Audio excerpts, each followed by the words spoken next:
नमस्कार। हम हमारे कंप्यूटर लिटरेसी प्रोग्राम की शुरुआत करने जा रहे हैं। इससे पहले कि हम हमारे चैप्टर्स की ओर बढ़ें, आपको बता दूं कि इस कंप्यूटर लिटरेसी कोर्स के दौरान आप कंप्यूटर्स के बारे में पूरी जानकारी लेंगे, जैसे कि कंप्यूटर्स में कौन से डिवाइसेस आते हैं, ये कहाँ पर यूज होते हैं और कैसे हम कंप्यूटर्स का पूरी तरह से लाभ उठा सकते हैं। तो चलिए इसी के साथ शुरू करते हैं हमारे पहले चैप्टर के साथ, जिसका नाम है इंट्रोडक्शन टू कंप्यूटर्स।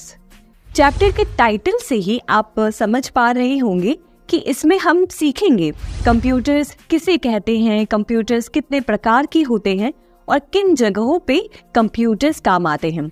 आज आप कहीं भी चले जाएं, किसी मॉल में, हॉस्पिटल में, बैंक, हर जगह अब आपको कंप्यूटर्स यूज होता हुआ दिख रहा होगा।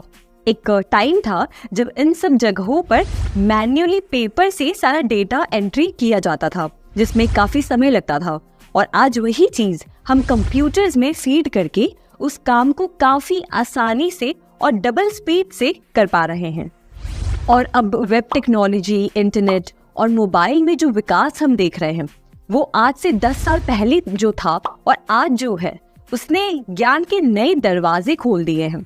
आज आप घर बैठे दुनिया के किसी कोने की इंफॉर्मेशन अपने कंप्यूटर या मोबाइल स्क्रीन पर देख सकते हैं।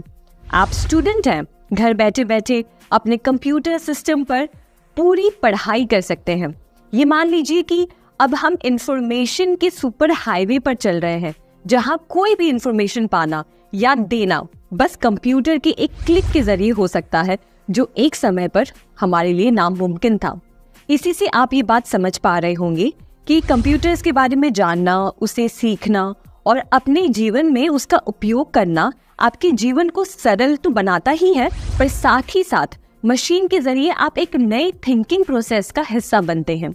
चलिए इसी के साथ जब हमने कंप्यूटर्स की इतनी बातें कर ली हैं, तो जानते हैं कि जिस मशीन की हम बात कर रहे हैं, उसका पूरा सिस्टम किन किन उपकरणों से बनता है। इस चैप्टर के पहले पेज पर आप देखेंगे तो एक पिक्चर दिखाई दे रही होगी। इस पूरे मशीन के समूह को कंप्यूटर या पर्सनल कंप्यूटर कहते हैं। इसे बैंक्स, सरकारी ऑफिसेज और घरों में यूज किया जाता है। इस पर आप पढ़ाई कर सकते हैं, कैलकुलेशंस कर सकते हैं, डिजाइन तैयार कर सकते हैं और कई सारे टास्क इस पर्सनल कंप्यूटर पर कर सकते हैं। जैसे हम हमारे ऑर्गन्स, लिवर, हार्ट, लंग्स के बिना काम नहीं कर सकते, वैसे ही कंप्यूटर को चलाने के लिए इन सारे उपकरणों की जरूरत पड़ती है। सबसे पहले आप देखेंगे तो एक बड़ी सी स्क्रीन दिखाई दे रही होगी।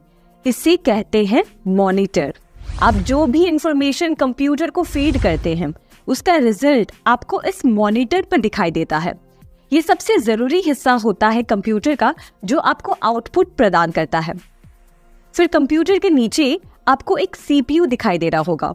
ये मान लीजिए ये आपके कंप्यूटर का ब्रेन है। जो भी टास्क आप कंप्यूटर को देते हैं करने के लिए, ये वही करता है। सीपीयू एक प्राइमरी कंपोनेंट है जो सारे कंप्यूटर प्रोग्राम्स को रन करने के लिए रिस्पॉन्सिबल है। आप जो भी इनपुट देते हैं और उसका जो आउटपुट निकल कर आता है, वो इसी के जरिए होता है। अब आगे बढ़ते हैं। दूसरी चीज जो आपको दिखाई दे रही है, इसे कहते हैं डिस्क ड्राइव। डिस्क ड्राइव क्या करता है, आपकी सीडी या डीवीडी पर जो भी रिफ्लेक्टिव डेटा स्टोर्ड है, उसे रीड करता है और आपके सामने प्रेजेंट करता है। अब आगे देखते हैं फ्लॉपी डिस्क। फ्लॉपी डिस्क आज यूज नहीं किए जा रहे हैं। आज आपको ये कंप्यूटर्स में नहीं मिलेंगे, पर ये काफी पहले यूज किए जाते थे, जब हमारे पास एडवांस टेक्नोलॉजी नहीं थी डेटा ट्रांसफर करने के लिए। आज जो आप यूएसबी ड्राइव्स या ऑनलाइन कनेक्टिविटी या क्लाउड पर जो डेटा स्टोर कर रहे हैं, ये पहले नहीं था। पहले इन फ्लॉपी डिस्क पर डेटा स्टोर किया जाता था। आज इनकी कोई जरूरत नहीं है, क्योंकि इनकी स्टोरेज कैपेसिटी बहुत कम हुआ करती थी। बस केबी या एमबी में ही आप स्टोर कर पाते थे। आज हमारे पास इतनी एडवांस टेक्नोलॉजीज है कि चाहे आप जितनी से जितनी हैवी फाइल स्टोर करना चाहें या ट्रांसफर करना चाहें, इन एडवांस टेक्नोलॉजीज की बदौलत आप कर सकते हैं। फ्लॉपी डिस्क आज हमारे उपयोग में तो नहीं है, पर जानकारी के लिए आपको ये जानना चाहिए। चौथी चीज जो दिखाई पड़ रही है, वो है लेजर प्रिंटर। लेजर प्रिंटर आप जानते ही होंगे, ये वो मशीन है जो आप जेरोक्स या प्रिंट कॉपी निकालने के लिए यूज करते थे। फिर नीचे की तरफ आप देख सकते हैं सीडी रोम या सीडी रोम ड्राइव लिखा हुआ है। ये भी 20th सेंचुरी और 21st सेंचुरी की शुरुआत में यूज किया जाता था। अब इसकी जगह पर हमारे पास एडवांस टेक्नोलॉजी से बने ड्राइव्स हैं और ऑनलाइन स्टोरिंग मीडियम आ गए हैं।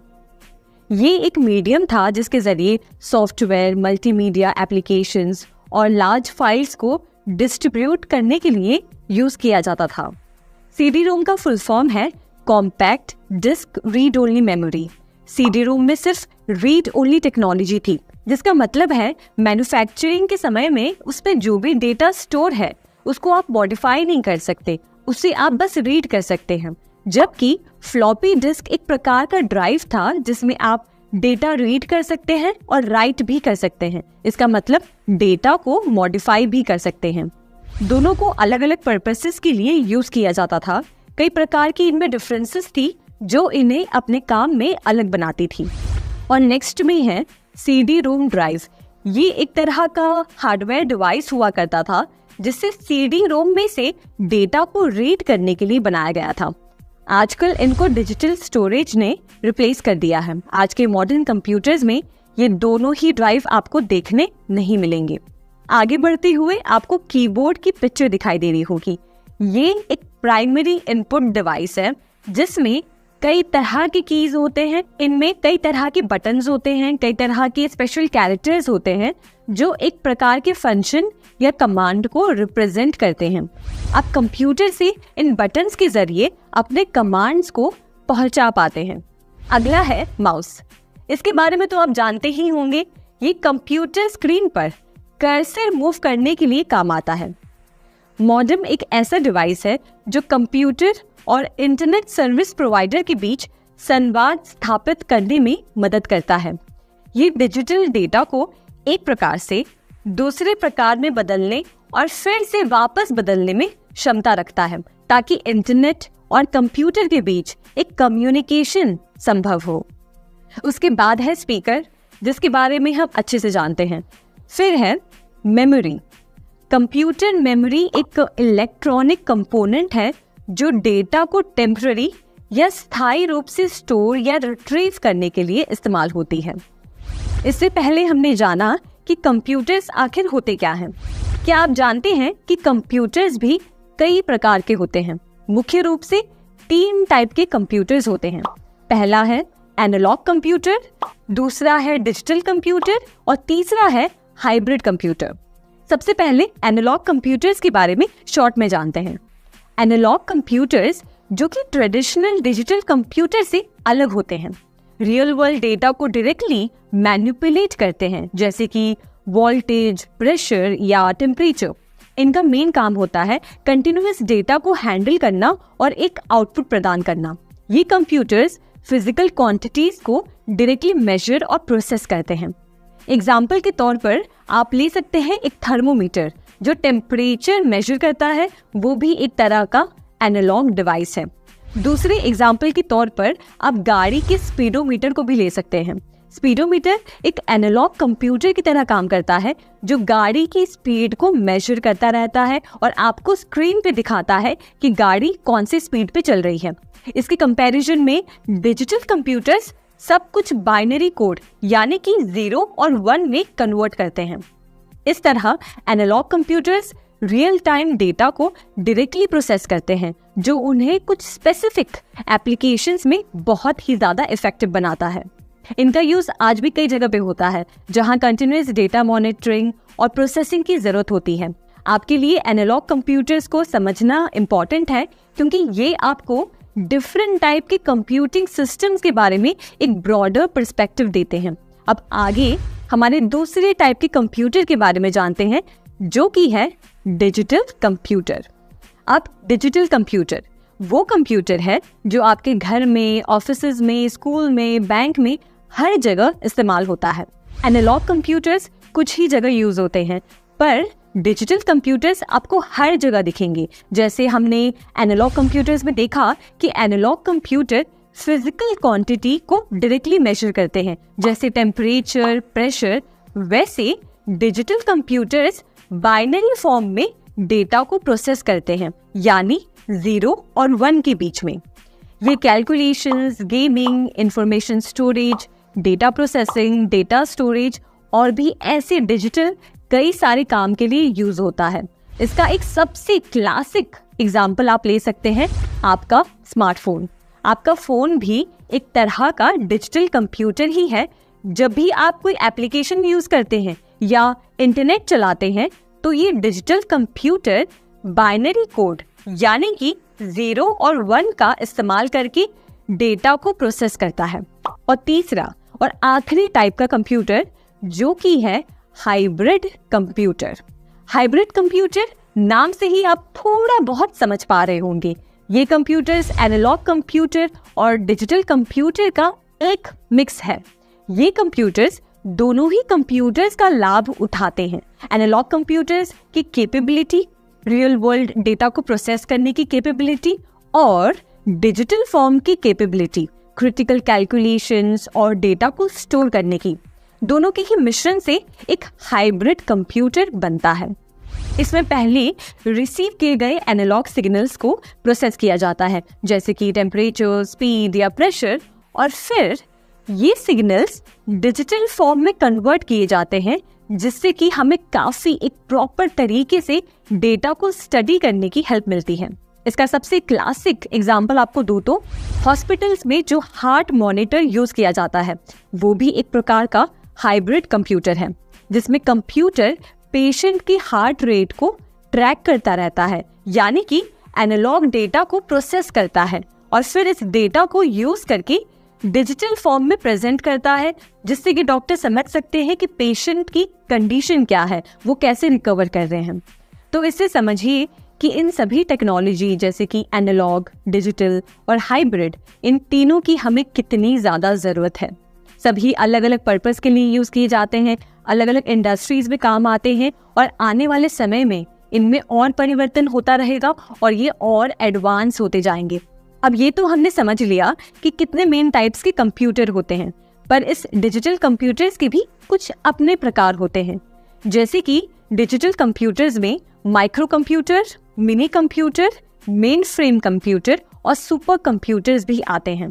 अगर इन कंप्यूटर्स के बारे में आप पहली बार सुन रहे हैं तो टेंशन मत लीजिए, हम धीरे धीरे जानेंगे कि इन कंप्यूटर्स किस काम आते हैं और ये अलग अलग क्यों हैं।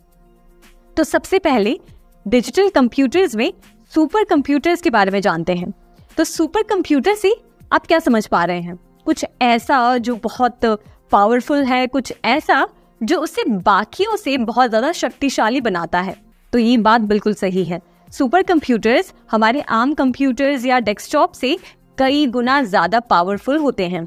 इन कंप्यूटर्स में काफी एडवांस सीपीयूज, जीपीयूज और हाई स्पीड नेटवर्किंग सिस्टम्स होते हैं, जो इसे काफी ज्यादा पावरफुल बनाते हैं। आपने नासा की रिसर्च की कभी कोई वीडियो या पिक्चर टीवी पे देखी होगी, या फिर न्यूज़पेपर में देखा होगा, या मूवीज में देखा होगा कि नासा या इसरो में एक अलग टाइप का कंप्यूटर यूज होता है जो काफी बड़ा होता है। बस वही है एक सुपर कंप्यूटर। इन कंप्यूटर्स को शटल को लॉन्च करने में, उसे कंट्रोल करने में और स्पेस पे रिसर्च वर्क के लिए यूज किया जाता है। इस बात से समझिए कि ये कितना पावरफुल कंप्यूटर होगा। इन कंप्यूटर्स को स्पेशली साइंटिफिक रिसर्च में यूज किया जाता है, क्योंकि इनमें स्टोरेज कैपेसिटी बहुत ज्यादा बड़ी होती है। इनकी परफॉर्मेंस और प्रोसेसिंग सबसे ज्यादा हाई स्पीड और स्ट्रॉन्ग होते हैं। इसी वजह से इन्हें रिसर्च में इस्तेमाल किया जाता है और ये बहुत महंगे भी मिलते हैं। और दुनिया का सबसे पहला सुपर कंप्यूटर 1964 में बनाया गया था, जिसको नाम दिया गया था CDC 6600। अब विस्तार में देखते हैं कि सुपर कंप्यूटर्स का इस्तेमाल किन किन जगहों पर होता है। तो सबसे पहले मौसम की भविष्यवाणी यानी कि वेदर फोरकास्टिंग। अब आपके लिए ये समझना बहुत इंटरेस्टिंग होगा कि सुपर कंप्यूटर्स मौसम की भविष्यवाणी में कैसे मदद करते हैं। जो वेदर फोरकास्ट डिपार्टमेंट्स होते हैं उनके यहाँ ये सुपर कंप्यूटर्स इंस्टॉल्ड होते हैं और इनका सबसे पहला रोल होता है कि ये दुनिया के अलग अलग सोर्सेज से मौसम से रिलेटेड डेटा को कलेक्ट करते हैं, जैसे कि सैटेलाइट के थ्रू, वेदर स्टेशन से, एयरक्राफ्ट से। फिर इन डेटा को कलेक्ट करके सुपर कंप्यूटर्स में फीड किया जाता है और ये कंप्यूटर्स इनकी हाई कंप्यूटिंग पावर की वजह से इन डेटा को प्रोसेस करते हैं और करोड़ के कैलकुलेशंस भी सेकंड्स में कर लेते हैं। और वेदर फोरकास्टिंग में सबसे कठिन पार्ट होता है वेदर का अनुमान लगाना, यानी कि मौसम का अनुमान लगाना, जो कि ये सुपर कंप्यूटर्स मैथमेटिकल मॉडल्स का यूज करते हैं और सिमुलेशंस रन करते हैं जो रियल वर्ल्ड की कंडीशंस को मिमिक करते हैं। इन सिमुलेशन से साइंटिस्ट को ये पता चलता है कि अगर करंट कंडीशंस में थोड़ा भी फेरबदल होता है तो वेदर कैसे रिस्पॉन्ड करेगा। तो इस तरह से वेदर फोरकास्टिंग में सुपर कंप्यूटर्स का बहुत बड़ा रोल है। अब दूसरी जगह जहाँ पे सुपर कंप्यूटर्स यूज होते हैं वो है भूकंप की जानकारी लेने में, यानी कि अर्थक्वेक स्टडीज। भूकंप को स्टडी करने के लिए सबसे पहले साइंटिस्ट सिस्मिक डेटा को कलेक्ट करते हैं, या आसान भाषा में समझिए तो भूकंप की लहरों की इंफॉर्मेशन कलेक्ट करते हैं, जो कि अर्थक्वेक डिटेक्टर से मुमकिन हो पाता है। ये डेटा काफी कॉम्प्लिकेटेड होते हैं। इनको समझने के लिए इस डेटा को सुपर कंप्यूटर्स में प्रोसेस किया जाता है और ये कंप्यूटर्स अपनी हाई प्रोसेसिंग स्पीड से इन डेटा को एनालाइज करते हैं। वो हर एक सिस्मिक वेव की कैरेक्टरिस्टिक्स को, जैसे कि उसकी स्पीड, डायरेक्शन और स्ट्रेंथ को डिटेल में एनालाइज करते हैं और एक फाइनल डेटा प्रेजेंट करते हैं, जिससे साइंटिस्ट इसे स्टडी करके अर्थक्वेक के बारे में और जानकारी ले पाते हैं। इनका उपयोग नेचुरल गैस, पेट्रोल और कोल की खोज में भी होता है। और तीसरा, one of the main use हम कह सकते हैं सुपर कंप्यूटर्स का, वो है कम्युनिकेशन को बिल्ड करना। हम आज जो भी डिवाइस यूज करते हैं, हमारे फोन्स, कंप्यूटर्स, टैबलेट्स, लैपटॉप, सब कुछ, इन सब डिवाइसेस के बीच लगातार काफी सारा डेटा फ्लो होता रहता है, जैसे कि इंटरनेट ट्रैफिक, मोबाइल डेटा और सैटेलाइट की कम्युनिकेशंस। इन सभी डेटा को बहुत बड़े पैमाने पर सुपर कंप्यूटर्स प्रोसेस करने में मदद करते हैं, जिससे कि डेटा ट्रांसफर इनके बीच तेजी से और आसानी से हो सके। फिर ये नेटवर्क को और स्ट्रॉन्ग बनाने में हेल्प करते हैं, जिससे जो भी डेटा वो स्पीड से ट्रांसफर हो रहा है, इनके बीच में कोई भी प्रकार का डेटा लूज ना हो और नेटवर्क एकदम सेफ रहे। इन कंप्यूटर्स को जहां यूज किया जाता है, इन बातों से आप समझ पा रहे होंगे कि सुपर कंप्यूटर्स का कितना बड़ा रोल है हमारे समाज, साइंस और टेक्नोलॉजी के डेवलपमेंट के लिए। ये कंप्यूटर्स हथियारों के परीक्षण और न्यूक्लियर वेपन्स के प्रभाव को जानने में भी मदद करते हैं। बुक में आप पढ़ेंगे तो देखेंगे कि सुपर कंप्यूटर की एक पिक्चर दी गई है।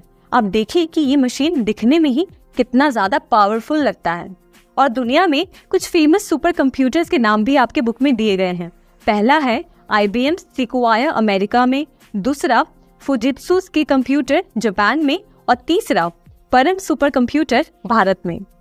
अब जानते हैं हमारे दूसरे टाइप के डिजिटल कंप्यूटर के बारे में, जिसे कहते हैं मेन फ्रेम कंप्यूटर। आसान भाषा में समझाऊं तो ये वो कंप्यूटर्स हैं जो कि बैंक्स, इंश्योरेंस कंपनीज और सरकारी दफ्तरों में देखने मिलेंगी। कुछ ऐसे पॉइंट्स हैं जो इनको खास बनाते हैं ताकि ये ऑफिस के कामों में इस्तेमाल किया जा सके। सबसे पहले ज्यादा क्वांटिटी में डेटा को ये हैंडल कर पाते हैं, जो कि बैंक्स और इंश्योरेंस कंपनीज में बहुत ज्यादा जरूरत है। इन कंप्यूटर्स में हाई प्रोसेसिंग पावर होती है, जिसकी वजह से ये ज्यादा कैपेसिटी वाले डेटा को स्टोर कर पाते हैं और कॉम्प्लेक्स कॉम्प्यूटेशंस काफी आसानी से कर पाते हैं, जो कि बैंकिंग और इंश्योरेंस कंपनीज में काफी जरूरी है। दूसरी चीज, इन कंप्यूटर्स में डेटा स्टोरेज की कैपेसिटी काफी ज्यादा होती है। ये टेराबाइट्स या पेटाबाइट्स तक के डेटा को स्टोर कर पाते हैं। तीसरी चीज, ये काफी ज्यादा सिक्योर्ड होते हैं। मेन फ्रेम कंप्यूटर्स को उनकी हाई सिक्योरिटी के लिए जाना जाता है। ये काफी समय तक चल सकते हैं और इनमें सेंसिटिव डेटा लूज होने का रिस्क कम होता है और क्रैश होने के चांसेस भी कम होते हैं। और मेन फ्रेम कंप्यूटर्स पर आप एक साथ कई सारे टास्क परफॉर्म कर पाते हैं और इससे परफॉर्मेंस में कोई भी कमी नहीं होती। कुछ पॉपुलर मेन फ्रेम कंप्यूटर्स के नाम है फुजित्सु ICL VME और हिताची Z800। आप इनको इंटरनेट पर सर्च करके जरूर देखें कि ये कैसे दिखते हैं और आपको इनसे रिलेटेड और भी जानकारी मिलेगी। इस तरह से मेन फ्रेम कंप्यूटर्स का बहुत बड़ा रोल है बैंकिंग और गवर्नमेंट सेक्टर्स में। अब बात करते हैं मिनी कंप्यूटर्स के बारे में। नाम से ही आपको पता चल रहा होगा कि ये कंप्यूटर्स साइज में छोटे होते हैं, मेन फ्रेम कंप्यूटर से छोटे होते हैं और पर्सनल कंप्यूटर से बड़े होते हैं। ये पर्सनल कंप्यूटर से ज्यादा प्रोसेसिंग पावर और स्टोरेज कैपेसिटी रखते हैं और इनका यूज मिड स्केल बिजनेसेस और छोटे व्यापारों और स्कूल में होता है। ये साइज में भले ही छोटे होते हैं पर काफी पावरफुल होते हैं और कुछ स्पेसिफिक जगहों पर ही इनका यूज किया जाता है। मिनी कंप्यूटर्स एक साथ कई सारे यूजर्स को सपोर्ट कर सकते हैं, मतलब एक ही टाइम में कई लोग इस कंप्यूटर पर अलग अलग टास्क परफॉर्म कर सकते हैं। मान लीजिए एक छोटा व्यापार है जो अपनी इन्वेंट्री को एफिशिएंटली मैनेज करना चाह रहा है, तो इस जगह पे उन्हें मिनी कंप्यूटर काम आएगा। इस कंप्यूटर से वो एक ही जगह पर अपनी सारी इन्वेंट्री स्टोर कर पाएंगे और साथ ही साथ एक ही समय पर मल्टीपल एम्प्लॉयज इसे यूज कर सकते हैं। ये मिनी कंप्यूटर्स स्कूल में भी हेल्प करती है, जहाँ स्टूडेंट्स को प्रोजेक्ट्स पर काम करना होता है। यहाँ एक मिनी कंप्यूटर मल्टीपल स्टूडेंट्स को एक साथ कंप्यूटर रिसोर्सेज को एक्सेस करने की सुविधा देता है, जिससे कि सभी को अपना काम इफेक्टिवली करने का मौका मिले। इन एग्जाम्पल से आप समझ पाए होंगे कि कैसे mini computers mid range task को परफॉर्म करने में हेल्प करते हैं और इनका किन सेक्टर्स में क्या रोल होता है। कुछ मिनी कंप्यूटर्स के नाम है K202, टेक्सास इंस्ट्रूमेंट TI-990 और SDS-92। अब बढ़ते हैं चौथे और आखिरी टाइप के कंप्यूटर की तरफ, जो है माइक्रो कंप्यूटर्स। इसमें वो कंप्यूटर्स शामिल हैं जो आप घर पर, ऑफिस में अपने पर्सनल यूज के लिए यूज करते हैं। Desktop computers, laptops, PDAs, tablets और स्मार्टफोन्स, ये सब डिवाइसेस आपके माइक्रो कंप्यूटर्स हैं। आप इन माइक्रो कंप्यूटर्स को यूज करते हैं अपनी रोजमर्रा की टास्क को परफॉर्म करने के लिए, जैसे स्टडीज, रिसर्च प्रोजेक्ट, कैलकुलेशन वगैरह। ये साइज में छोटे होते हैं, पोर्टेबल होते हैं और बाकी कंप्यूटर्स की कंपैरिजन में इनकी प्राइस कम होती है। माइक्रो कंप्यूटर्स के बारे में हम अच्छे से पहले से ही जानते हैं, क्योंकि ये हमारे घर में, ऑफिसेज में और भी सरकारी दफ्तरों में यूज होते हैं। तो आगे और भी विस्तार में जानते रहेंगे। इसी के साथ आगे बढ़ते हैं हमारे इस चैप्टर के दूसरे सेक्शन में, जिसमें हम जानेंगे कंप्यूटर सिस्टम के क्या क्या बेनिफिट्स हैं।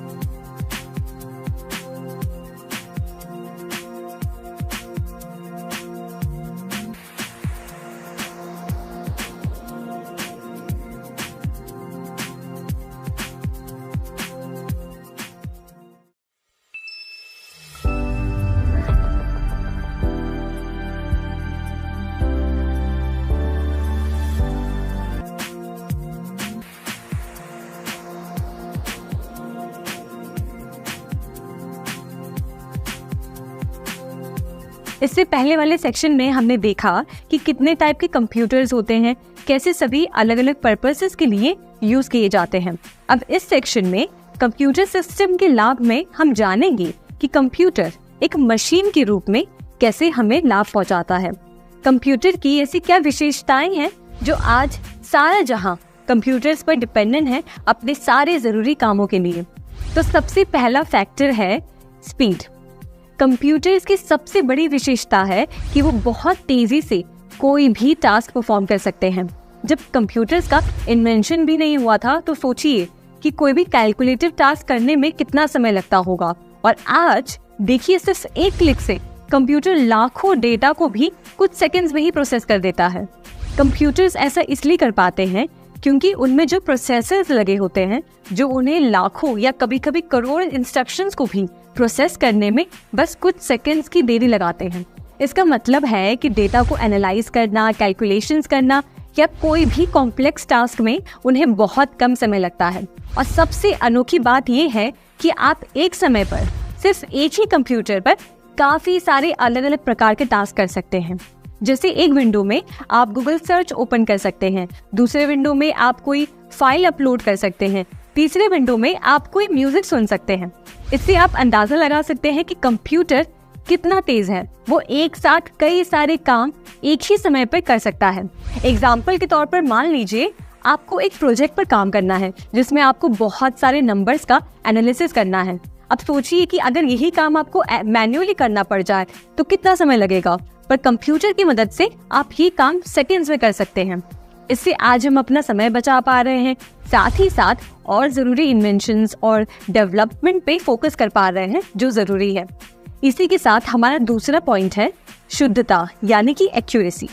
कंप्यूटर एक ऐसा मशीन है जो कभी गलत नहीं हो सकता, या यूँ कह लें कि कंप्यूटर जो कोई भी टास्क परफॉर्म कर सकता है उसमें सब कुछ, सारा रिजल्ट एकदम करेक्ट निकल कर आता है। अगर आप कंप्यूटर को कोई टास्क परफॉर्म करने के लिए कहते हैं, इंस्ट्रक्शंस देते हैं, और अगर आपने वो डेटा जो कंप्यूटर में फीड किया है वो सही है, तो आपको अपना एंड रिजल्ट एकदम करेक्ट ही मिलेगा।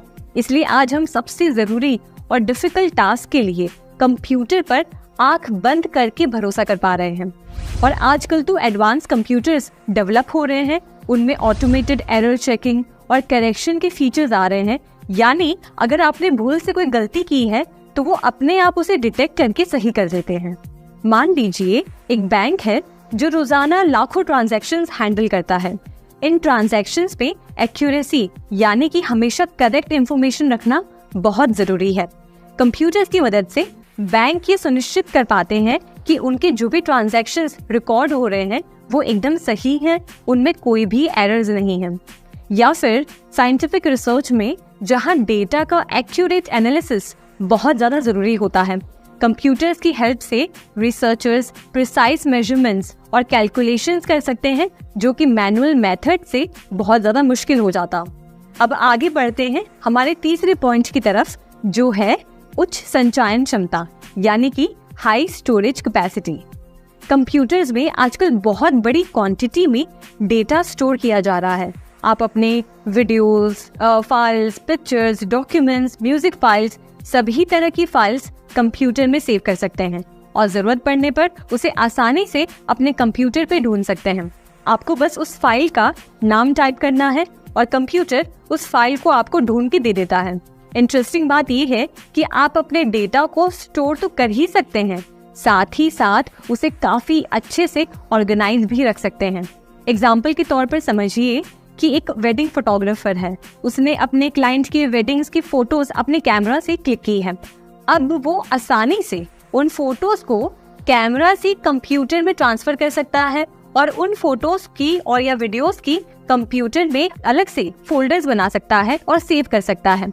साथ ही साथ उन्हें अलग अलग नाम के फोल्डर्स में सेव करके, जैसे समझिए एंगेजमेंट की फोटोज एक अलग फोल्डर में और शादी की फोटोज एक अलग फोल्डर में, या किसी और सेरेमनी की फोटो एक अलग फोल्डर में।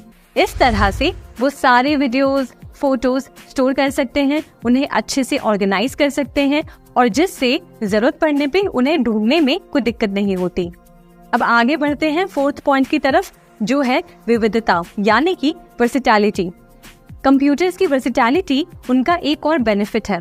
वर्सेटैलिटी का अर्थ है कि कंप्यूटर्स का यूज अलग अलग तरह के काम के लिए किया जा सकता है, यानी एक ही कंप्यूटर को कई तरह के टास्क और एप्लीकेशंस के लिए कॉन्फ़िगर या यूज कर सकते हैं। जैसे कि कंप्यूटर्स के जरिए आप मेल्स लिख सकते हैं, गाने सुन सकते हैं, कोई भी तरह के हिसाब कर सकते हैं, शीट्स बना सकते हैं। कंप्यूटर्स का use educational purposes, business management, graphic designing, gaming और प्रोग्रामिंग जैसे अलग अलग फील्ड्स में होता है। तो मान लीजिए आपको कोई प्रोजेक्ट तैयार करना है, तो सबसे पहले आप क्या करेंगे? कंप्यूटर पर रिसर्च करेंगे उस टॉपिक के बारे में गूगल पे सर्च करेंगे। फिर उस रिसर्च को एक जगह इकट्ठा करके सारा डेटा कलेक्ट करना होगा। तो आप इसमें डॉक्यूमेंट फाइल का यूज करके सारी इंफॉर्मेशन एक डॉक्यूमेंट में लिख सकते हैं, और फिर अंत में आपको जब इसकी प्रेजेंटेशन बनानी होगी तो इन सारे डेटा को यूज कर सकते हैं। अब दूसरे एग्जांपल के तौर पे आप समझिए कि आपके पहचान में कोई दोस्त या रिलेटिव है या बिजनेस ओनर है, उनसे आप पूछिएगा तो बताएंगे कि वो काफी सारे काम बिजनेस के कंप्यूटर के द्वारा करते हैं, जैसे कि अपने इन्वेंट्री को मैनेज करना, कस्टमर डेटा को ट्रैक करना और फाइनेंशियल रिपोर्ट्स तैयार करना। सभी काम के लिए वो आसानी से कंप्यूटर का उपयोग कर पाते हैं और जिसके जरिए वो तरह तरह के काम कर सकते हैं। चाहे फिर वो डिजाइनिंग हो या मनोरंजन हो या कोई स्कूल प्रोजेक्ट तैयार करना हो या फिर बिजनेस को मैनेज करना, हर तरह के काम आप कंप्यूटर पे आसानी से कर सकते हैं। अब आगे बढ़ते हैं हमारे आखिरी पॉइंट की तरफ, जो है परिश्रमशीलता यानी कि डिलिजेंस। पांचवा और सबसे जरूरी बेनिफिट जो हमें कंप्यूटर से मिलता है वो है परिश्रमशीलता, एक ऐसा गुण जो कंप्यूटर्स को सबसे ज्यादा यूजफुल बनाते हैं। अगर हमें कोई टास्क दिया जाए, मान लीजिए कुछ नंबर्स एनालिसिस करना है, तो हम कितनी देर तक उसे कर सकते हैं। थोड़ा बहुत बीच में हम ब्रेक लेंगे, आराम करेंगे, यहाँ वहाँ काम करेंगे और थकान होगी तो फिर शायद उस काम को थोड़ी देर के लिए रोक देंगे। पर कंप्यूटर्स को आराम करने की जरूरत नहीं पड़ती। कंप्यूटर्स उस टास्क को परफॉर्म करने के लिए कोई ब्रेक नहीं लेते, कोई आराम करने की जरूरत नहीं पड़ती, वो लगातार उस काम को परफॉर्म कर सकते हैं। हम थोड़ा बहुत बीच में भले ही अपने काम से कंसंट्रेशन खो बैठे, पर कंप्यूटर एक मशीन है, वो कभी अपना कंसंट्रेशन नहीं खोता और ना कभी उसे बोरियत होती है, जिसकी वजह से उसे कोई ब्रेक लेने की जरूरत नहीं पड़ती।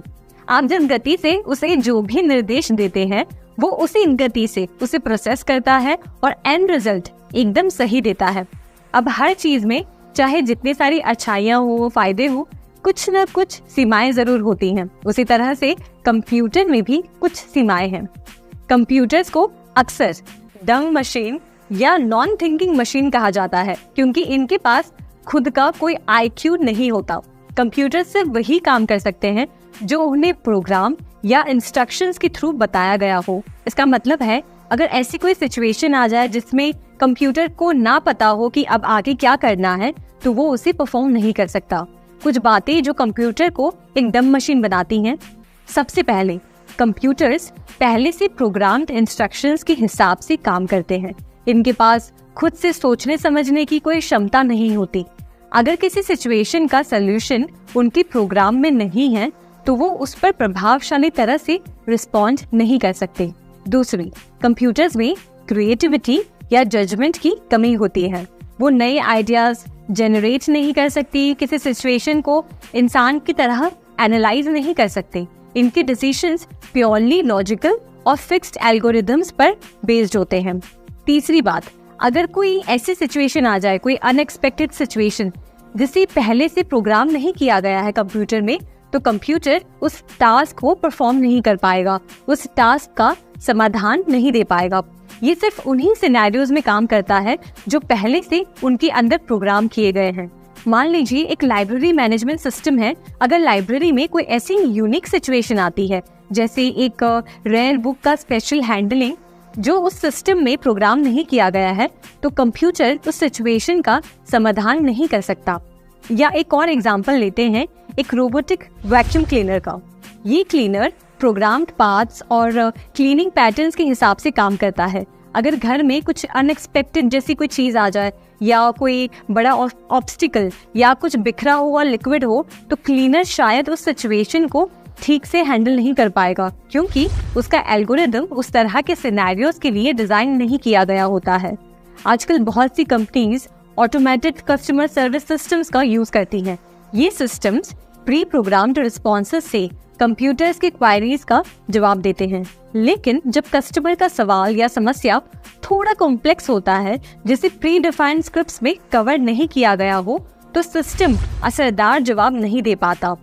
यहाँ इंसानी कस्टमर सर्विस रिप्रेजेंटेटिव की जरूरत पड़ती है, जो उस सिचुएशन को समझकर अच्छे से हैंडल कर सकते हैं।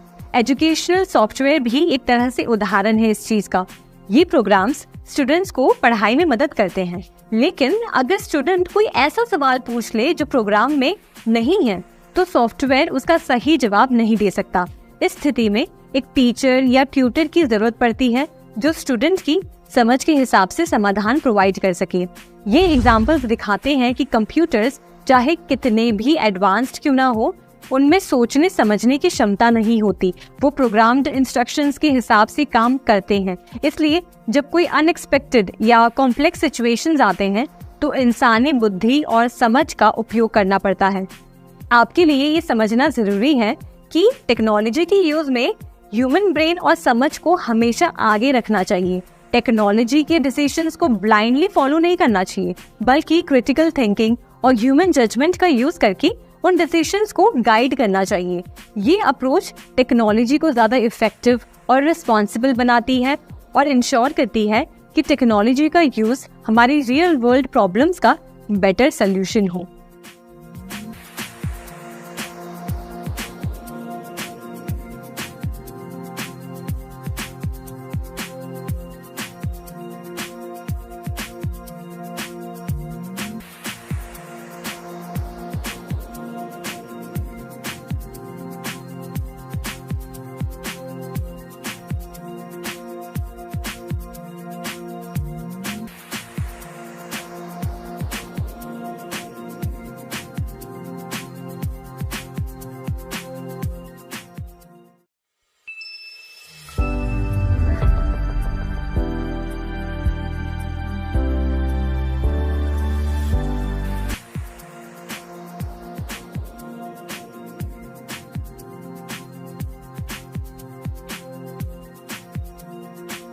अब चैप्टर में आगे बढ़ते हुए हम हार्डवेयर और सॉफ्टवेयर के बारे में जानेंगे। सबसे पहले सॉफ्टवेयर। आपने सॉफ्टवेयर नाम कई बार सुना होगा, टीवी पर या किसी के मुंह से या कहीं तो पढ़ा होगा। अब ये जान लीजिए कि सॉफ्टवेयर एक कंप्यूटर का इतना इम्पोर्टेंट हिस्सा है कि उसके बिना आप कंप्यूटर यूज ही नहीं कर सकते। तो चलिए जानते हैं कि सॉफ्टवेयर आखिर करता क्या है और वो क्यों इतना इम्पोर्टेंट है। एकदम आसान भाषा में समझाऊं तो सॉफ्टवेयर एक ऐसी चीज है जो आपकी हेल्प करता है कि आप कंप्यूटर के साथ एक कम्युनिकेशन बना सकें। जैसे कि आप अगर समझिए कंप्यूटर को कोई टास्क परफॉर्म करने के लिए कह रहे हैं तो सॉफ्टवेयर वही टास्क कंप्यूटर को समझाता है और कंप्यूटर से वो टास्क करवाता है। जैसे मान लीजिए आपको कोई न्यू रेसिपी बनानी है तो आप क्या करते हैं, एक रेसिपी बुक खोलते हैं और उसमें सारे इंस्ट्रक्शंस पढ़ते हैं, राइट, कि कैसे वो खाना बनाना है। वैसे ही सॉफ्टवेयर में कंप्यूटर को चलाने के सारे इंस्ट्रक्शंस फीड किए होते हैं। सॉफ्टवेयर आपको दिखाई तो नहीं देता पर ये आपके कंप्यूटर में ही होता है। इसमें कई सारे प्रोग्राम्स होते हैं और ये कंप्यूटर की सेकेंडरी मेमोरी डिवाइस में स्टोर होते हैं, जैसे कि SSD, हार्ड डिस्क कह लीजिए, या फिर एक्सटर्नल मेमोरी डिवाइसेस। उसमें ये स्टोर होता है जहाँ पे आपके फोटोज और बाकी वीडियोज भी स्टोर किए जाते हैं। अब हर एक सॉफ्टवेयर में कई सारे प्रोग्राम्स होते हैं। अब ये समझिए कि हर एक प्रोग्राम किसी एक स्पेसिफिक टास्क के लिए लिखा जाता है और ये प्रोग्राम्स बहुत सारे लैंग्वेजेस, अलग अलग तरह के लैंग्वेजेस में लिखे जाते हैं, जैसे कि C++, पाइथन, जावा, ये सब लैंग्वेजेस होते हैं। और ये सारे लैंग्वेजेस जैसे कि C++, जावा, पाइथन, इन सब के अपने रूल्स होते हैं, अपने खुद सिंटैक्स होते हैं जिसको फॉलो करके ये प्रोग्राम्स लिखे जाते हैं। अब समझिए कि हर एक सॉफ्टवेयर एक स्पेसिफिक टास्क के लिए लिखा जाता है। समझिए आपको कंप्यूटर पे कोई डॉक्यूमेंट लिखनी है या फिर किसी को मेल भेजना है, तो ये सब आप किसके माध्यम से करते हैं, सॉफ्टवेयर के माध्यम से करते हैं। समझिए आपको डॉक्यूमेंट लिखना है तो आप अपने कंप्यूटर पे माइक्रोसॉफ्ट वर्ड को खोलेंगे और माइक्रोसॉफ्ट वर्ड पे आप डॉक्यूमेंट लिख सकते हैं, उसमें आप इमेजेस डाल सकते हैं और फिर उसी डॉक्यूमेंट को आप सेव कर सकते हैं और किसी को भी ट्रांसफर कर सकते हैं। अब मान लीजिए आपको कोई फोटो एडिट करनी है तो फोटो एडिट करने के लिए आप फोटोशॉप का यूज करते हैं। तो ये सारे सॉफ्टवेयर्स हैं जो अलग अलग स्पेसिफिक टास्क, जैसे डॉक्यूमेंट लिखने के लिए, वीडियो एडिटिंग के लिए, इमेज एडिटिंग के लिए, गाने सुनने के लिए, कंप्यूटर के लिए बनाए गए हैं। अब आपने ये तो समझा कि सॉफ्टवेयर कंप्यूटर में कुछ ऐसे प्रोग्राम्स ऐड करता है जो आपके कंप्यूटर को यूज करने के लिए केपेबल बनाता है। पर अब सॉफ्टवेयर्स में भी दो तरह के सॉफ्टवेयर्स हैं, एक तो है सिस्टम सॉफ्टवेयर और दूसरा है एप्लीकेशन सॉफ्टवेयर।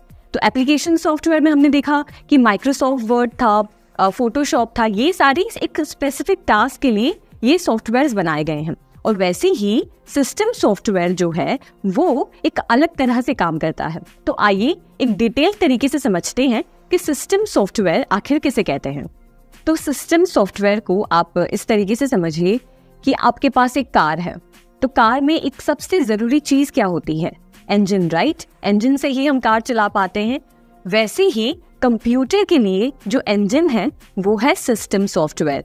आपके कंप्यूटर में हमने देखे इससे पहले कि काफी सारे पार्ट्स होते हैं, एक माउस होता है, एक कीबोर्ड होता है, CPU होता है, फिर स्टोरेज डिवाइस होता है और प्रिंटर होता है। ये सारी चीज़ें जब कंप्यूटर के साथ मिलकर जुड़ती हैं तो उसके बीच में एक कम्युनिकेशन का एक आप समझिए एक साधन सिस्टम सॉफ्टवेयर बनाता है। सिस्टम सॉफ्टवेयर आपके माउस को, आपके कीबोर्ड को कंप्यूटर के साथ सिंक करके उससे काम करवाता है। और आप सबसे पहले जब कंप्यूटर ओपन करते हैं तो जो आपके सामने खुलता है वो कंप्यूटर का सिस्टम सॉफ्टवेयर है। अब सिस्टम सॉफ्टवेयर में भी कई तरह के कंपोनेंट्स आते हैं, तो आइए डिटेल में देखते हैं कि सिस्टम सॉफ्टवेयर में आखिर कितने तरह के कंपोनेंट्स हैं। तो सबसे पहला सिस्टम सॉफ्टवेयर है ऑपरेटिंग सिस्टम। ऑपरेटिंग सिस्टम यानी कि ओएस भी आप कह सकते हैं, आपके कंप्यूटर्स के दिमाग की तरह काम करता है। जैसे हमारा दिमाग हमारे बॉडी के पार्ट्स को इंस्ट्रक्ट करता रहता है कि अभी खाना खाना है, अभी पानी पीना है, अभी चलना है, वैसे ही ऑपरेटिंग सिस्टम को आप कंप्यूटर का दिमाग मान के चल सकते हैं। ऑपरेटिंग सिस्टम कंप्यूटर से वो सारे काम करवाता है जो आप उसे इंस्ट्रक्ट करते हैं। ऑपरेटिंग सिस्टम एक ऐसा सॉफ्टवेयर है जो आपके कंप्यूटर के हार्डवेयर यानी कि उसके फिजिकल पार्ट्स और आपके सॉफ्टवेयर एप्लीकेशंस के बीच एक कड़ी का काम करता है। जैसे एग्जाम्पल के तौर पर आप समझिए कि आप अपने कंप्यूटर पर कोई म्यूजिक प्ले करना चाहते हैं। अब म्यूजिक सुनने के लिए आप अपने कंप्यूटर पर म्यूजिक फाइल को ओपन करेंगे और म्यूजिक को प्ले करेंगे।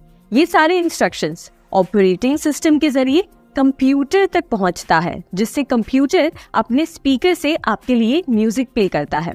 जब आप कोई डॉक्यूमेंट लिखते हैं या इंटरनेट पर कोई रिसर्च करते हैं या गेम खेलते हैं, ये सब ऑपरेटिंग सिस्टम की मदद से आप कर पाते हैं। ओएस आपकी कमांड्स को समझता है, आपने उसे जो भी इंस्ट्रक्शंस दिए हैं, और वो हार्डवेयर तक पहुंचाता है ताकि हार्डवेयर उस काम को कर सके। अब इस चीज में हार्डवेयर क्या था? जब हमने म्यूजिक सुना तो हमारा जो स्पीकर था वो एक तरह से हार्डवेयर था। कुछ फेमस ऑपरेटिंग सिस्टम्स हैं जैसे कि विंडोज, जो आपको बहुत सारे पर्सनल कंप्यूटर्स पे देखने मिलते हैं। आपके कंप्यूटर पे भी शायद आप विंडोज यूज कर रहे होंगे। वैसे ही एप्पल कंप्यूटर्स में मैक ओएस यूज होता है, और लिनक्स भी एक तरह का ऑपरेटिंग सॉफ्टवेयर है जो कि एक ओपन सोर्स ऑपरेटिंग सॉफ्टवेयर है। और ऐसे ही आपके स्मार्टफोन्स में, आपके मोबाइल फोन्स में भी ऑपरेटिंग सॉफ्टवेयर्स होते हैं, जैसे एंड्रॉयड जो ज़्यादातर नॉन एप्पल स्मार्टफोन्स पर चलते हैं, और iOS जो एप्पल के आईफोन्स पर चलते हैं। अब हम ऑपरेटिंग सिस्टम के एक और ज़रूरी कंपोनेंट पे चर्चा करेंगे, यूटिलिटीज़। तो चलिए यूटिलिटीज़ के बारे में और उनके इम्पोर्टेंस को समझते हैं। जब हम अपना कंप्यूटर या स्मार्टफोन यूज़ करते हैं तो हमें अक्सर कुछ ना कुछ छोटी मोटी प्रॉब्लम्स देखने मिलती हैं, जैसे कि स्लो परफॉर्मेंस हो गया है डिवाइस, या फिर कोई वायरस की प्रॉब्लम है। इन प्रॉब्लम्स को सॉल्व करने के लिए हम मदद लेते हैं यूटिलिटीज़ का। यूटिलिटीज़ छोटे सॉफ्टवेयर प्रोग्राम्स होते हैं जो ऑपरेटिंग सिस्टम के साथ मिलकर काम करते हैं और कंप्यूटर को और स्मूथली चलाने में मदद करते हैं। ये यूटिलिटीज़ कई तरह के होते हैं, हर एक का अपना अलग फंक्शन होता है। सबसे कॉमन यूटिलिटी है एंटीवायरस प्रोग्राम। ये आपके कंप्यूटर को वायरसेस और मालवेयर से बचाता है जो आपके सिस्टम को नुकसान पहुंचा सकते हैं या आपके पर्सनल डेटा को चुरा सकते हैं। फिर आते हैं दूसरे टाइप की यूटिलिटीज, जो है डिस्क क्लीनअप और दूसरा है डिस्क डिफ्रेगमेंटर। ये आपके हार्ड ड्राइव को ऑप्टिमाइज करते हैं, बेकार फाइल्स को हटाकर और डेटा को एफिशिएंटली स्टोर करते हैं, जिससे आपके कंप्यूटर की स्पीड बढ़ती रहती है। और एक इम्पॉर्टेंट यूटिलिटी है बैकअप टूल। ये आपके इम्पॉर्टेंट डेटा को बैकअप करता है ताकि किसी भी सिस्टम फेलियर या डेटा लॉस की स्थिति में आपका डेटा एकदम सेफ रहे, सुरक्षित रहे।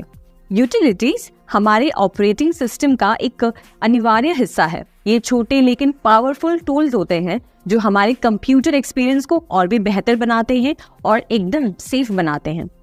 अब अगले पॉइंट की बात करते हैं, जो है डिवाइस ड्राइवर्स। कभी सोचा है कि आपके कंप्यूटर अलग अलग हार्डवेयर डिवाइसेस जैसे प्रिंटर, कीबोर्ड या वेबकैम को कैसे पहचानता है? यहाँ पर काम आते हैं डिवाइस ड्राइवर्स। डिवाइस ड्राइवर्स छोटे सॉफ्टवेयर प्रोग्राम्स होते हैं जो आपके कंप्यूटर के ऑपरेटिंग सिस्टम को बताते हैं कि कैसे नए हार्डवेयर डिवाइसेस के साथ कम्युनिकेट करना है। मान लीजिए आप एक नया प्रिंटर अपने कंप्यूटर के साथ कनेक्ट करते हैं, अब प्रिंटर को शुरू करने के लिए पहले उसका ड्राइवर इंस्टॉल करना पड़ता है। ये ड्राइवर सॉफ्टवेयर आपके कंप्यूटर को बताता है कि प्रिंटर को कैसे कंट्रोल करना है, कैसे प्रिंट कमांड को प्रोसेस करना है और कैसे आउटपुट जनरेट करना है। एक और उदाहरण है जब आप अपने कंप्यूटर पे एक नया ग्राफिक्स कार्ड लगाते हैं, स्पेशली अगर आप गेमिंग या ग्राफिक डिजाइनिंग करते हैं। इसके लिए ग्राफिक कार्ड्स का ड्राइवर इंस्टॉल करना बहुत जरूरी होता है। ये ड्राइवर आपके कंप्यूटर को ग्राफिक कार्ड के फंक्शंस को समझाने और उसको बेस्ट यूज करने में बहुत हेल्प करता है। ये छोटे लेकिन पावरफुल सॉफ्टवेयर हमारे हार्डवेयर और ऑपरेटिंग सिस्टम के बीच का एक ब्रिज बनाते हैं और इंश्योर करते हैं कि सब कुछ सही से काम कर रहा है। अब आगे बढ़ते हैं हमारे अगले पॉइंट की तरफ, जो है सर्वर्स। एक सर्वर बेसिकली एक पावरफुल कंप्यूटर या कंप्यूटर नेटवर्क है जो डेटा स्टोर करता है और दूसरे कंप्यूटर्स यानी क्लाइंट्स को सर्विस प्रोवाइड करता है। ये सर्विसेज कई प्रकार की हो सकती हैं, जैसे वेब पेजेस दिखाना, ईमेल्स प्रोसेस करना या फिर फाइल्स को ही स्टोर करना। मान लीजिए जब आप कोई वेबसाइट देखते हैं तो आप असल में एक वेब सर्वर से जुड़ रहे होते हैं। वेब सर्वर वो कंप्यूटर होता है जहां वेबसाइट का सारा डेटा स्टोर होता है। जब आप वेबसाइट का URL एंटर करते हैं तो आपका कंप्यूटर उस सर्वर से कनेक्ट होता है और वेबसाइट को लोड करता है। एक और एग्जांपल के तौर पे समझिए एक ईमेल सर्वर। जब आप कोई ईमेल भेजते हैं या उसको रिसीव करते हैं तो ये सारा जो भी काम होता है, रिसीव करना या सेंड करना, ये सारा ईमेल सर्वर के माध्यम से होता है। ईमेल सर्वर आपके और रिसीवर के बीच में ईमेल मैसेजेस को ट्रांसफर करता है। और फिर आते हैं फाइल सर्वर्स, जो स्पेशली कंपनीज में यूज होते हैं। ये सर्वर्स कंपनीज के डेटा और डॉक्यूमेंट्स और दूसरे फाइल्स को स्टोर और मैनेज करते हैं ताकि एम्प्लॉइज आसानी से उन तक पहुंच सके। अब ये तो हमने जाना सिस्टम सॉफ्टवेयर के बारे में, जिसमें operating system, utilities, device drivers और सर्वर्स आते हैं। ये सारे सॉफ्टवेयर्स सिस्टम सॉफ्टवेयर का हिस्सा है। अब हम दूसरे टाइप के सॉफ्टवेयर्स के बारे में जानेंगे, जो है एप्लीकेशन सॉफ्टवेयर। एप्लीकेशन सॉफ्टवेयर एक ऐसे तरह का सॉफ्टवेयर है जिसे स्पेशली कंप्यूटर पर स्पेशल टास्क परफॉर्म करने के लिए बनाया गया है।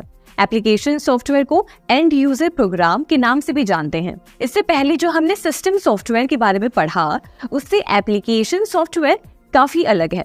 सिस्टम सॉफ्टवेयर कंप्यूटर को चलाते हैं, यानी कि उस मशीन में एक तरह से जान भरते हैं।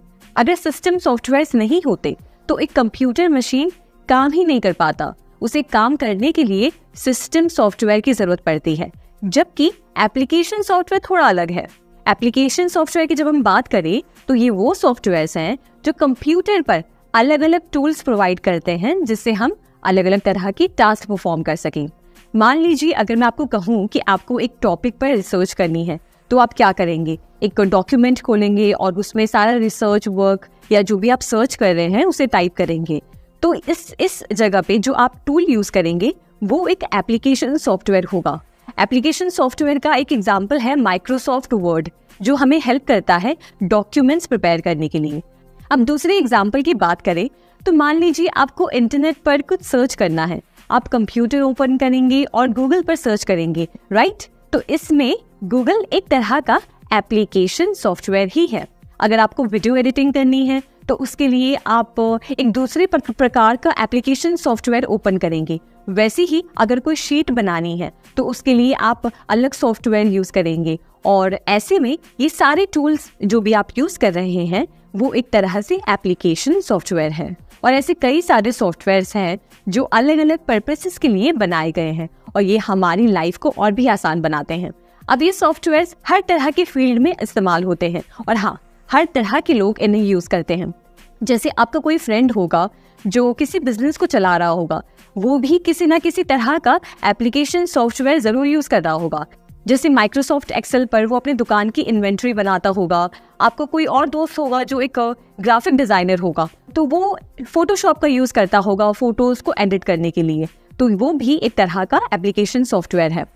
आपको इस बात से काफी हैरानी होगी कि अगर मैं कहूँ कि आपके आसपास चाहे कोई भी चीज है, कहीं ना कहीं उन चीजों को बनाने या उसके मार्केटिंग में एक तरह का एप्लीकेशन सॉफ्टवेयर ही यूज किया गया है। अब मेरी ही पहचान में हमारी एक फ्रेंड है जो एक कंटेंट क्रिएटर है। वो फैशन और लाइफस्टाइल के ऊपर इंस्टाग्राम रील्स बनाती हैं। अब उनका देखिए कि वो कैसे सॉफ्टवेयर का यूज़ करती हैं। कंटेंट की स्क्रिप्ट लिखने के लिए वो माइक्रोसॉफ्ट वर्ड का इस्तेमाल करती हैं, जो कि एक तरह का एप्लीकेशन सॉफ्टवेयर है। फिर उस टॉपिक पे रिसर्च करने के लिए वो गूगल का इस्तेमाल करती हैं, जो कि एक एप्लीकेशन सॉफ्टवेयर है, या अन्य किसी टूल का जैसे मोजिला, फायरफॉक्स या सफारी। एक बार उनका जब कंटेंट शूट हो जाता है तो उस कंटेंट को एडिट करने के लिए, यानी कि वीडियो एडिटिंग के लिए, वो एडोब प्रीमियर प्रो का यूज़ करती हैं। इसमें आप जितने भी टूल्स का नाम सुने वो सारे ही एप्लीकेशन सॉफ्टवेयर्स हैं। तो इससे समझिए कि एप्लीकेशन सॉफ्टवेयर्स कितने सारे अलग अलग प्रकार के टास्क के लिए यूज़ किया जाता है। मेरे ख्याल से अभी तक आप समझ गए होंगे कि एप्लीकेशन सॉफ्टवेयर किसे कहते हैं और उन्हें किस पर्पस के लिए यूज़ किया जाता है। Business, education, medical science, banking, industries, हर तरह के काम के लिए इन सॉफ्टवेयर्स का इस्तेमाल किया जाता है। मेडिकल स्टोर्स पर भी आपको जो प्रिंटेड बिल मिलती है वो भी एक सॉफ्टवेयर के माध्यम से ही तैयार किया जाता है। हमने अब सिस्टम सॉफ्टवेयर और एप्लीकेशन सॉफ्टवेयर के बारे में अच्छे से जान लिया है। अब थोड़ा इन दोनों ही टाइप के सॉफ्टवेयर्स को कंपेयर करते हैं और देखते हैं कि इन दोनों में क्या क्या बातें अलग हैं। तो पहला डिफरेंस जो सिस्टम सॉफ्टवेयर और एप्लीकेशन सॉफ्टवेयर के बीच में है कि सिस्टम सॉफ्टवेयर कंप्यूटर को काम करने के लिए सक्षम बनाते हैं, वहीं एप्लीकेशन सॉफ्टवेयर कुछ यूजर्स को अलग अलग एप्लीकेशन के जरिए डॉक्यूमेंट्स को क्रिएट करने का एक प्लेटफॉर्म देते हैं। दूसरा डिफरेंस, सिस्टम सॉफ्टवेयर के बिना कंप्यूटर काम नहीं कर सकता, तो आपके कंप्यूटर में सिस्टम सॉफ्टवेयर का होना बहुत जरूरी है। वहीं एप्लीकेशन सॉफ्टवेयर ऑप्शनल है, यूजर को अगर उसकी नीड है तभी वो उसे इंस्टॉल कर सकता है, वरना उसके बिना भी कंप्यूटर पर आप काम कर सकते हैं। तीसरा difference, system software application software के बिना भी काम कर सकता है, पर एप्लीकेशन सॉफ्टवेयर को चलाने के लिए सिस्टम सॉफ्टवेयर की जरूरत पड़ती है। चौथा और आखिरी difference, system software application software को रन करने के लिए एक जरूरी एनवायरनमेंट प्रोवाइड करते हैं, वहीं एप्लीकेशन सॉफ्टवेयर यूजर को एक स्पेसिफिक टास्क परफॉर्म करने के लिए सही एनवायरनमेंट प्रोवाइड करते हैं। अब जैसे हमने देखा कि सॉफ्टवेयर कंप्यूटर का सिस्टम होता है जिसमें सारी एप्लीकेशंस और टूल्स होते हैं जिसे हम कंप्यूटर पर अलग अलग टास्क परफॉर्म कर सकते हैं, वैसे ही कंप्यूटर का दूसरा हिस्सा है जिसे कहते हैं हार्डवेयर। तो आइए हार्डवेयर के बारे में विस्तार में जानते हैं। सोचिए, अगर आपका कंप्यूटर एक इंसान है तो उसका शरीर उसका हार्डवेयर होगा। बिल्कुल वैसे ही जैसे हमारे शरीर के अलग अलग अंग होते हैं, वैसे ही कंप्यूटर का भी एक हार्डवेयर होता है। तो हार्डवेयर कंप्यूटर के उन हिस्सों को कहते हैं जिन्हें आप देख सकते हैं, टच कर सकते हैं, जैसे कि keyboard, mouse, printer, monitor, extension cable, switches. ये सब कंप्यूटर के हार्डवेयर कंपोनेंट्स हैं। हमने जैसे सॉफ्टवेयर में पढ़ा कि हम सॉफ्टवेयर को देख नहीं सकते, फील नहीं कर सकते, पर वो हमारे कंप्यूटर के अंदर फिट होता है, वैसे ही हार्डवेयर कंपोनेंट्स सारे ही विजिबल होते हैं, इन्हें हम देख सकते हैं, टच कर सकते हैं। अब इन हार्डवेयर कंपोनेंट्स को भी अलग अलग कैटेगरीज में डिवाइड किया गया है। जैसे एक है input device, output device, storage device, processing device, और हार्डवेयर कंपोनेंट्स में एक और तरह के डिवाइसेस होते हैं जिन्हें कहते हैं पेरिफेरल डिवाइसेस। ये वो डिवाइसेस होते हैं जो सीपीयू का हिस्सा नहीं होते हैं, लेकिन इनका काम होता है सीपीयू को किसी न किसी तरीके से इनपुट देना और उसके द्वारा दिए गए आउटपुट को किसी तरह से दर्शाना। जैसे एग्जाम्पल के तौर पर आप कीबोर्ड से इनपुट देते हैं प्रोसेसर को, उसके बारे में आप टाइप करते हैं और मॉनिटर वही इनपुट को अपने स्क्रीन पर दर्शाता है, तो ये हो गया आउटपुट। वैसे ही माउस भी एक प्रकार का इनपुट डिवाइस है जो प्रोसेसर को बताता है कि कर्सर को कहाँ मूव करना है और फिर कंप्यूटर स्क्रीन पर वो आउटपुट दिखाता है। आइए इनके बारे में थोड़ा और डिटेल में जानते हैं। सबसे पहले इनपुट डिवाइसेस। जैसे कि हमने देखा कि इनपुट डिवाइसेस इनपुट देने का काम करते हैं। ये आपसे इंफॉर्मेशन लेकर उस इंफॉर्मेशन को इलेक्ट्रिक सिग्नल्स में कन्वर्ट करते हैं और फिर प्रोसेसर तक पहुंचाते हैं, जिससे प्रोसेसर आपकी दी गई इंफॉर्मेशन को परफॉर्म कर सके। एग्जाम्पल के तौर पर आप अगर कंप्यूटर पर गेम्स खेलते हैं तो आप माउस को मूव करके प्रोसेसर को इनपुट देते हैं, जिससे फिर स्क्रीन पर माउस पॉइंटर भी मूव करता है। अब आउटपुट डिवाइसेस के बारे में जानते हैं। सिंपल शब्दों में आउटपुट डिवाइस कंप्यूटर सिस्टम से इंफॉर्मेशन लेकर उसे ऐसे फॉर्म में कन्वर्ट करता है जिसे हम इंसान उसे समझ सकते हैं। एग्जाम्पल के तौर पर समझिए मॉनिटर। मॉनिटर यानी कि आपके कंप्यूटर का स्क्रीन एक आउटपुट डिवाइस है जो प्रोसेसर से इंफॉर्मेशन लेकर उसे आउटपुट यानी कि रिजल्ट में कन्वर्ट करता है। जैसे आप अपने स्क्रीन पर जब कोई मूवी या फिर कोई वीडियो देखते हैं तो वो कंप्यूटर आउटपुट दिखा रहा है। अब बात करते हैं प्रोसेसिंग डिवाइसेस की। ये कंप्यूटर का दिमाग होता है। इनमें सबसे जरूरी होता है CPU यानी कि सेंट्रल प्रोसेसिंग यूनिट, जो सारे इंस्ट्रक्शंस को प्रोसेस करता है। और अंत में स्टोरेज डिवाइसेस। ये वो जगह होती है जहां आपका डेटा स्टोर होता है, जैसे कि आपकी हार्ड डिस्क या फिर आपकी SSD में, जहां आपकी फाइल्स, फोटोज, म्यूजिक और वीडियो स्टोर होते हैं। आपकी बुक में टेबल 1.2 में एक टेबल दिया गया है। उनमें इन चारों तरह के डिवाइसेस के एग्जाम्पल्स को दिखाए गए हैं। जैसे इनपुट में है track ball, touch pad, microphone, keyboard, sensor, mouse, joystick, scanner और वेब कैमरा। प्रोसेसिंग डिवाइसेस में है motherboard, processor, memory. Output devices में monitor, printer, headphone, speaker, projectors और स्टोरेज डिवाइसेस में हार्ड डिस्क ड्राइव।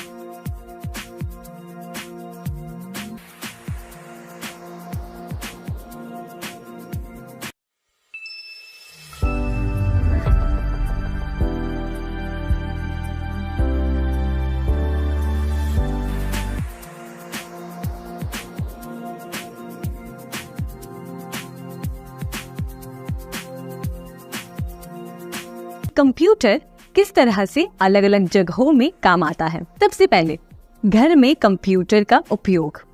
पहला पॉइंट, स्कूली बच्चों के लिए होमवर्क। अगर आप स्कूल या कॉलेज में हैं तो आप हर तरह के स्कूल के प्रोजेक्ट्स के लिए कंप्यूटर का यूज जरूर कर रहे होंगे, चाहे किसी टॉपिक पर रिसर्च करना हो या किसी टॉपिक पर पावर पॉइंट प्रेजेंटेशन बनानी हो या पढ़ाई करनी हो। हर तरह से कंप्यूटर आजकल की एजुकेशन सिस्टम का एक बहुत इम्पोर्टेंट हिस्सा बन गया है। मैं आज जब अपने छोटे भाई बहनों को देखती हूँ जो स्कूल में हैं, तब सोचती हूँ कि उनका एजुकेशन सिस्टम कैसे पूरी तरीके से आज कंप्यूटर्स पर डिपेंडेंट है। और लॉकडाउन के समय में चाहे कोई स्कूल का बच्चा हो या कॉलेज का बच्चा, हम सब जानते हैं कि सब कोई ऑनलाइन क्लासेस पे डिपेंडेंट थे और ऑनलाइन क्लासेस के लिए वो कंप्यूटर यूज करते थे या मोबाइल फोन यूज करते थे। दूसरा पॉइंट है एंटरटेनमेंट। दूसरी चीज जहां हमारे घरों में कंप्यूटर बहुत ही जोरों शोरों से यूज होता है वो है मनोरंजन के लिए। अब इसके बारे में मुझे ज्यादा बात करने की जरूरत नहीं है, क्योंकि हम सब जानते हैं कि मनोरंजन के लिए हम कंप्यूटर का किस तरीके से उपयोग करते हैं। म्यूजिक सुनने के लिए और गेम्स खेलने के लिए, मूवीज देखने के लिए, हर तरह के मनोरंजन के लिए हम एक मशीन का यूज करते हैं जो है कंप्यूटर। तीसरा पॉइंट है सोशल मीडिया। शायद ही हम में से कोई ऐसा होगा जो आज सोशल मीडिया पर ना हो। अगर ट्विटर पर अकाउंट नहीं है तो इंस्टाग्राम पर होगा, इंस्टाग्राम पर नहीं है तो फेसबुक पर जरूर होगा। और आज चाहे दुनिया में किसी से भी कनेक्ट करना हो, आपको बस अपना फ़ोन खोलना है और फ्रेंड रिक्वेस्ट भेजनी है या तो फिर अपने कंप्यूटर पर लॉगिन कर सोशल मीडिया अकाउंट्स यूज़ करने हैं। आज इतना आसान है। चौथा और आखिरी पॉइंट है नॉलेज। आज किसी भी चीज़ के बारे में जानकारी लेनी है तो बस एक क्लिक के जरिए हम A to Z सारी इंफॉर्मेशन अपने कंप्यूटर स्क्रीन पर देख सकते हैं।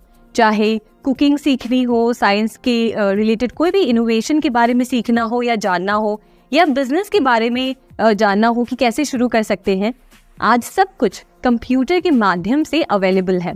और आज आप इंटरनेट पर चले जाइए तो कितने तरह की वेबसाइट्स आपको मिल जाएंगी, कुकिंग, साइंस से रिलेटेड या फिर टेक से रिलेटेड, जो आपको कोई ना कोई इन्फॉर्मेशन प्रोवाइड करते हैं। तो इस तरीके से कंप्यूटर हमारी जानकारी प्राप्त करने के लिए एक बहुत ही ज़रूरी माध्यम बन गया है। अब देखते हैं शिक्षा के क्षेत्र में कंप्यूटर का उपयोग। सबसे पहला पॉइंट है स्मार्ट क्लास। आज से 15-20 साल पहले हमारे क्लासरूम्स कैसे हुआ करते थे? एक ब्लैक बोर्ड होता था और टीचर्स उसी पे पढ़ाया करते थे। पर आजकल चीज़ कुछ अलग हो गई है। आज क्लासरूम्स में प्रोजेक्टर्स लगे होते हैं, स्क्रीन होती है जिस पे टीचर्स वीडियोस और इमेजेस दिखाते हैं किसी भी टॉपिक से रिलेटेड, और आज बच्चे घर जाकर उसी ऑनलाइन क्लासेस को अपने कंप्यूटर पर या फ़ोन पे देख सकते हैं। तो समझिए कि इस स्मार्ट क्लास के माध्यम से, कंप्यूटर के माध्यम से आज एजुकेशन सिस्टम कितना आसान हो गया है। बच्चे किसी भी टॉपिक को बहुत ही एक एंटरटेनिंग तरीके से समझ सकते हैं। दूसरा पॉइंट है ऑनलाइन एजुकेशन। आप अभी मुझे अपने कंप्यूटर या फ़ोन के स्क्रीन पर इस ऑनलाइन कोर्स को देख रहे हैं, ये भी एक ऑनलाइन एजुकेशन है। समझिए कि अगर कंप्यूटर्स ना होते तो कोई भी कोर्स प्राप्त करना, कोई भी कॉलेज की डिग्री या ऑनलाइन कोर्स करना पॉसिबल ही नहीं हो पाता। अगर आप किसी ऐसे शहर में रहते हैं या कोई ऐसे गांव में रहते हैं जहां अच्छे स्कूल्स नहीं हैं, अच्छे कॉलेजेस नहीं हैं, तो शायद आपको अपने घर से दूर जाना पड़ता, या शायद आप उतनी अच्छी एजुकेशन सिस्टम का हिस्सा नहीं बन पाते। पर आज इस कंप्यूटर की वजह से कहीं पे भी घर बैठे आप कोई भी कोर्स कर सकते हैं, कोई भी पढ़ाई कर सकते हैं, सिर्फ और सिर्फ इस कंप्यूटर के आविष्कार की वजह से। आज लाखों बच्चे इन ऑनलाइन क्लासेस के माध्यम से घर बैठे कोई भी कोर्स कर पा रहे हैं। अब आपको ही देखिए, आप चाहे जो चैप्टर खोल लें या कोई भी पॉइंट के बारे में आप पढ़ना चाहते हैं, तो आपके पास सारी जो कोर्सेज हैं वो ऑनलाइन अवेलेबल है। तो इतना आसान कर दिया है कंप्यूटर ने एजुकेशन सिस्टम को। तीसरा पॉइंट है डिजिटल लाइब्रेरी।